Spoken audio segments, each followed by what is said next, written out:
오늘은 우리가 출애굽기 111번째 시간으로 세상에 비치신 그리스도라는 제목으로 같이 말씀을 나누도록 하겠습니다. 성막은 4겹의 막으로 덮여 있습니다. 가장 안에 청색, 자색, 홍색, 가늘게 꼰 배실이 이 곤교하게 수놓은 그룹들을 수놓은 앙장으로 덮여 있고, 그 위에 염소털로 덮개를 하고, 그 위에는 붉은 물들인 수양의 가죽으로 덮고, 마지막은 해달의 가죽으로 덮는다 그랬어요. 그렇게 4겹의 이 덮개로 덮어놓고, 그 성소 안에는 창이 없다 보니까 이 빛을 비춰주지 않으면 항상 암흑 속에 있는 것이 성소와 지성소입니다. 제사장들이 들어가서 사역을 하려면 어두운 암흑 속에 살 수 없으니 빛이 필요해요. 그래서 하나님께서는 성막 안에 등대를 제조하라 그러셨습니다. 이 등잔대를 만들라 하시면서 금 1달란트로 쳐서 만들라, 오늘 24절에 말씀하시는데, 이것들을 따로 제작하는 것이 아니라 등잔대 하나를 만드는데 그것을 쳐가지고 펴서 여러 가지 양쪽 좌우에 이 3개의 꽃받침, 하나의 꽃받침씩 해서 3개로 해서 양쪽으로 이 3개의 날개씩 해서 6개가 되어 있게 하고 살구꽃 모양으로 그 등대를 만들게 하셨어요.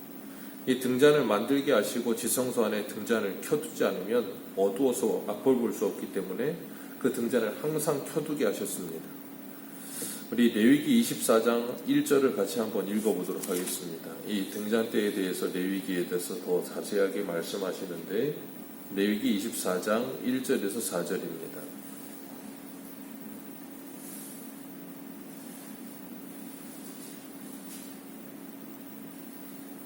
1절에서 4절 같이 한번 읽겠습니다. 시작. 여호와께서 모세에게 말씀하여 이르시되, 이스라엘 자손에게 명령하여 불을 켜기 위하여 감람을 찌어낸 순결한 기름을 4개로 가져오게 하여 계속해서 등잔불을 켜둘지며, 아론은 회막안 증거계 휘장 밖에서 저녁까지 여호와 앞에 항상 등잔불을 정리할지니 이는 너희 대대에 지킬 영원한 규례니라. 그는 여호와 앞에서 순결한 등잔대 위에 등잔들을 항상 정리할지니라. 아멘. 이 등잔대를 만들게 하신 이 목적에 대해서 분명히 말씀하고 계세요. 성소 안에 이 등잔불을 항상 켜두어라. 그래서 밤부터 낮까지 24시간 이 등잔불을 대제사장이 계속해서 관리하게 하셨어요. 그래서 그 성소 안에 빛이 끊어지지 않도록 계속해서 빛을 비추게 하셨습니다. 이 등잔대는 예수 그리스도를 예표하는 겁니다. 이 어두운 세상에 빛으로 오신 예수 그리스도를 예표하는 것이 이 등잔대인데, 이 등잔대의 모양은 살구꽃 모양으로 하라 그러셨어요. 이 살구라는 단어가 사카드라는 단어를 쓰는데, 이 사카드라는 단어가 이 밤을 새우다, 경계하다, 주의하다라는 다른 뜻을 가지고 있어요. 제사장이 성소 안에 들어가서 등잔불을 밤부터 아침까지 계속해서 관리하게 하시면서 뭐하게 하시는 건가 하면, 그 빛 안에서 항상 깨어있을 것을 말씀하시는 거예요. 영적으로 깨어있을 것을. 그러니까 세상의 빛 대신 예수 그리스도 안에서 성도가 항상 깨어있어야 함을 우리들에게도 말씀하고 계시는 겁니다. 그렇기 때문에 주님 다시 오실 날을 준비하고 있는 우리들도 뭐 해야 돼요? 항상 우리 안에 말씀의 빛을 비추어 두고 깨어 있어야 된다는 것을 우리에게 말씀하고 계시는 겁니다. 우리의 옛사람의 찌들은 삶에서 벗어나서 빛 가운데 살아가는 삶, 그것이 너무나도 필요하다는 거예요. 우리 에베소서 5장 8절을 한 군데만 보겠습니다. 신약성경 에베소서 5장 8절입니다.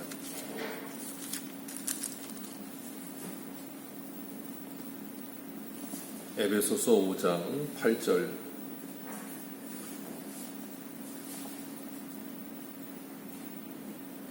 5장 8절에서 14절까지 우리 같이 한번 읽도록 하겠습니다. 시작. 너희가 전에는 어두움이더니 이제는 주 안에서 빛이라. 빛의 자녀들처럼 행하라. 빛의 열매는 모든 착함과 의로움과 진실함에 있느니라. 주를 기쁘시게 할 것이 무엇인가 시험하여 보라. 너희는 열매 없는 어두움의 일에 참여하지 말고 도리어 책망하라. 그들이 은밀히 행하는 것들은 말하기도 부끄러운 것들이라. 그러나 책망을 받은 모든 것은 빛으로 말미암아 드러나나니 드러나는 것마다 빛이니라. 그러므로 이르시기를 잠자는 자는 깨어서 죽은 자들 가운데서 일어나라. 그리스도께서 너희에게 비추이시니라 하셨느니라. 아멘. 세상에 비치신 예수 그리스도께서 우리에게 빛을 계속해서 비추고 계신데요. 그러니 이제는 전에 어두움에 있던 일에서 벗어나서 빛의 자녀들처럼 행하라 라고 말씀하세요. 빛의 자녀들처럼 행하면서 열매 맺는 삶을 살아라 라고 말씀하시는 거예요. 그 열매 맺는 삶이 뭐예요? 빛의 자녀 열매인 착함과 의로움과 진실함의 삶이라 그렇게 말씀하고 계시는 거예요. 에베소서에서는 이 5장 3절에 열매 없는 어두움의 일, 그 부끄러운, 말하기도 부끄러운 일들이 무엇인가 하면 3절에 말씀하세요. 음행과 온갖 더러운 것과 탐욕과 너희 중에 그 이름조차도 부르지 말라. 이는 성도에게 마땅한 바니라. 누추함과 어리석은 말이나 희롱하는 말이 마땅하지 아니하니 오히려 감사하는 말을 하라. 이것이 성도의 삶이다 라고 말씀하시는 거예요. 이 세상을 살아가면서 성도들이 이런 어두움의 일들로 가득한 세상에 빛을 비추는 삶을 사는 것이 성도의 사명이라고 하는 거예요. 그러니까 이런 어두운 세상에 빛을 비추면 어두움이 빛을 좋아하겠습니까? 싫어하겠습니까? 당연히 싫어하는 거예요. 요한복음 1장에도 세상에 비치신 예수 그리스도께서 이 땅에 오심에 어두움이 싫어하였다라고 말씀하고 계세요. 성도가 이 세상을 살아가면서 세상 가운데 빛으로 살아간다는 것, 하나님의 자녀됨의 빛으로 살아간다는 것, 착함과 의로움과 진실함으로 살아간다는 것, 그래서 세상의 어두움과 죄악이 관영한 곳에 빛을 비추는 삶을 살아간다는 것은 그들에게 환영받는 일이 아니에요. 그래서 예수님은 요한복음 15장에 세상이 너희들을 미워하거든 이상히 여기지 말라. 너희보다 먼저 나를 미워하였느니라 그렇게 말씀하세요. 우리가 빛의 자녀다운 모습으로 빛의 자녀의 열매를 맺는 삶을 살아간다면 세상의 어두움들은 우리를 싫어하게 될 거라는 거예요. 그러나 우리는 세상에 비치신 예수 그리스도께서 우리에게 비추어 주심으로 우리가 그 빛을 받은 자로서 이제는 세상의 빛으로 살아가야 되는 거예요. 그렇게 살아가면 세상은 끊임없이 우리들을 미워하게 될 겁니다. 그리고 성도는 세상 사람들에게 때로는 내부 고발자 같은 모습이 될지도 몰라요. 내부 고발자들은 잘못된 것을 드러낸다는 이유만으로 굉장히 미움을 받죠. 그게 정상적인 것인데 그것을 사람들은 싫어해요. 무엇인가 잘못된 걸 드러내는 것을 싫어합니다. 그러나 성도는 세상 가운데서 그렇게 살아가야 된다라고 말씀하시는 거예요. 사도행전에 보면 베드로가 성령을 받은 후에 예루살렘에서 하나님의 말씀을 증거할 때 그들이 그 말씀의 빛이 비추어졌을 때 일어나는 반응이 뭐였어요? 우리가 어찌할꼬 하며 회개하는 일이었어요. 하나님의 말씀이 비추어질 때 하나님의 택함을 받은 자녀들은 회개하는 일이 일어나지만 하나님의 말씀에 빛이 비추어질 때 택함을 받지 못한 이들은 어떻게 되냐면 스데반에게 돌을 던지는 거예요. 베드로 설교했을 때 스데반이 설교했을 때 똑같은 하나님의 말씀을 전했습니다. 그런데 어떤 이들은 회개하지만 어떤 이들은 돌을 던지는 거예요. 전혀 다른 반응이지요. 하나님께서는 오늘도 우리들에게 이 등잔대를 말씀하시면서 그 등잔불을 항상 켜두어라. 그리고 너희들이 깨어 있어라 라고 말씀하세요. 그래서 믿음 위에 서 있고 말씀 위에 서 있어라 라고 말씀하시는데 이 모세의 성막뿐 아니라 그 후에 솔로몬의 성전에서도 이 등잔대는 제 역할을 계속했었습니다. 그런데 솔로몬의 성전에서는 이 등잔대가 하나가 아니고 10개였어요.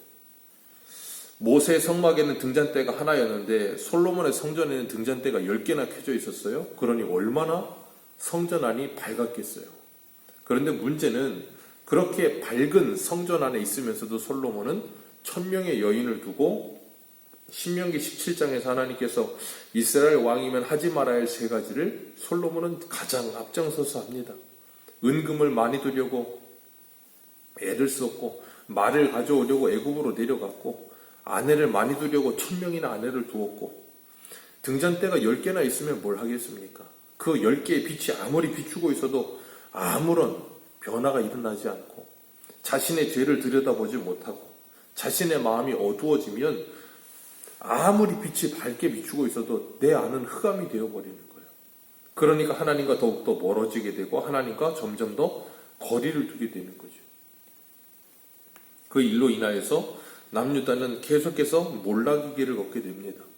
등잔대는 켜져 있는데 그 등잔대가 그들에게 아무런 영향을 미치지 못하는 거예요. 오늘 우리들에게 하나님의 말씀의 빛이 비추어주고 있는데 그 말씀의 빛이 우리에게 아무런 영향을 주지 못하고 있다면 똑같은 모습인 거예요. 데살로니가 전서의 말씀처럼 하나님의 말씀을 믿는 자 안에서 그 말씀이 역사하는 것이지, 믿지 않으면 그 말씀의 빛이 아무리 비추어도 내게는 상관없는 빛이 되어버리는 거예요. 빛을 비추어 주는데도 그 빛을 싫어하게 되는 거예요. 그렇기 때문에 우리가 이 땅을 살아가면서 하나님의 자녀로서 우리가 하나님의 빛을 받은 자로서 어떻게 살아야 되는가? 이사야 60장 1절에 말씀하세요. 일어나라, 빛을 발하라. 내 빛이 이르렀고 하나님의 영광이 내 위에 임하였음이니라. 우리에게 하나님의 빛이 임하였습니다. 이제 우리가 해야 할 일은 더 이상 주저앉아 있거나 죄악의 가운데 머물러 있거나 어두움에 머물러 있는 것이 아니라 빛으로 나오는 거예요. 그리고 일어나서 이제는 그 빛을 비추는 삶을 살아야 되는 거예요. 오늘 하루도 우리가 우리에게 비추어 주신 예수 그리스도의 빛을 세상에 비추는 삶, 착함과 의로움과 진실함이라고 하는 빛의 자녀의 열매를 맺는 삶, 그런 삶을 살아가면서 이 어두워져가는 세상을 밝히고 이 무너져 내려가고 있는 세상에 마지막 소망과 같은 하나님의 보루와 같은 모습으로 살아가는 저와 여러분들 되시기를 주님의 이름으로 축복합니다. 기도하겠습니다.